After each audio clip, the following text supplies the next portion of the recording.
Hello, Japan Kingdom builders. Pastor Marcel here from Japan Kingdom Church. And today I have a special story to share with you.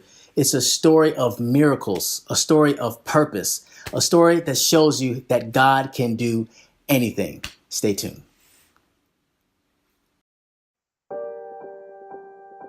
Well, 2008, I was in high school, and I essentially was kind of going through high school, and I was kind of happy-go-lucky or whatever.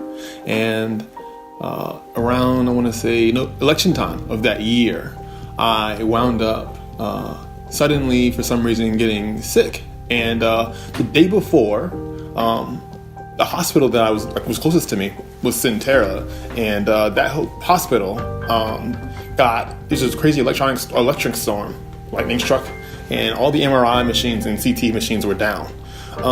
So I went to the hospital to get an MRI because I wasn't quite walking. I couldn't walk correctly. Like there was something wrong with my gait. The day before, everybody at my school was asking me if I was drunk, and I don't drink alcohol. I just don't believe in it. So when this happened, essentially what happened was I got to a point where I just couldn't go out of bed and I couldn't walk anymore. Like my legs didn't work correctly. So they took me to the hospital, took me from there to Richmond, MCV, and took me there. They said that I'd had a stroke. Well, that's impossible. At the time I was 17 years old. Nobody 17 years old has a stroke. But when they looked inside of my brain, they were like, wait, you're losing cognition. Like everything in your brain, there's a huge black matter on your brain and you don't know what it is. So they're like, oh, okay, so you know what to do. It's like, well, looks like you're gonna die, so you're gonna live in hospice. You're gonna lose your cognition ability, and you shouldn't be able to walk, talk, or do anything. Once all this happens, you can't really, I guess after going through that situation, we don't know what to do next. But a great man, Miles Monroe, said, if purpose is not known, abuse is inevitable. Well, what happened was when I got all this information, it was very, very, I guess, really frightening, really terrifying to lose everything. It took 3 days, literally 3 days, to lose everything from walking to talking to everything. In that moment, you realize just how human and how fragile you really are. And in that moment, I realized that I didn't know what my purpose was in my life. And because of that, I guess I kind of cried out to God that night. And I asked God, what is my purpose? I'm on this plane. I've been here for so long, for 17 years, and I don't know why I'm here. Give me something. I don't want to live anymore. I just want to die. There's no point. So that night, I saw in a dream, this word didn't make any sense, Hokkaido.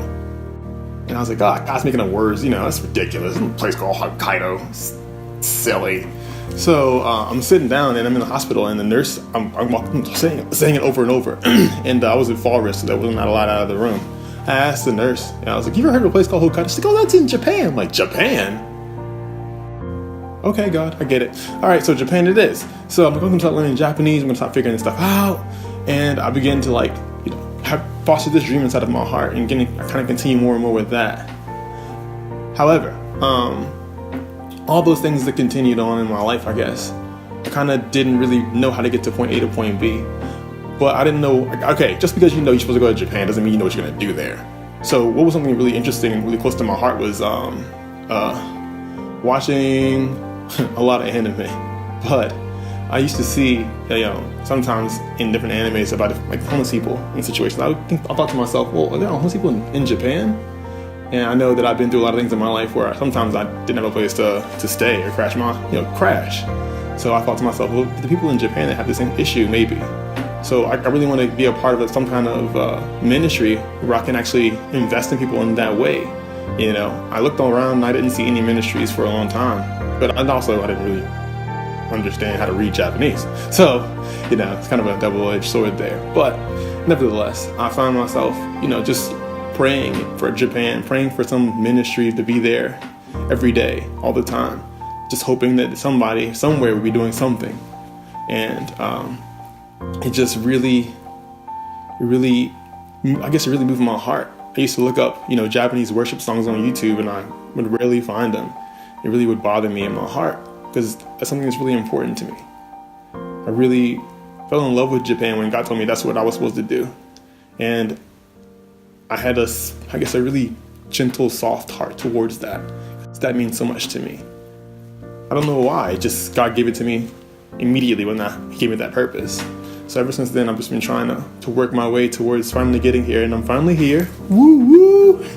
But I'm so amazed at everything that's been continuing to happen on my trip. Although it's been a short trip, 6 days, I'm still amazed that I was able to meet you and be a part of what this is. And I would love to continue to sow into your ministry, hopefully. But like I said, everything happened for a reason. And you know, if anybody else is having any trouble in their life about seeing their dream come to pass, I definitely would like to tell you in the timeless words of the Japanese language, "Ganbatte." It's not over yet. You can do it, even if it seems like it's incredibly dark and it's very quiet. Nobody can hear what you're saying. Nobody can hear your dream. Nobody sees the tears underneath your pillow that you've cried. Nobody can see those situations where you've been broken, and nobody else knows those times when you were just destroyed because you haven't seen your dream come to pass. Even though, like Abraham, God tells us the dream, we're not sure how to get there, but God always tells his dream the promise. And because he's God, because that's who he is, just trust him. Because in my situation, I shouldn't be walking or talking or doing anything. But because of the God that I serve, the God that we serve, the God that we both know, but God, he's the only reason why I'm here today. So I just want to tell you thank you and continue on doing the things you're doing. God bless you.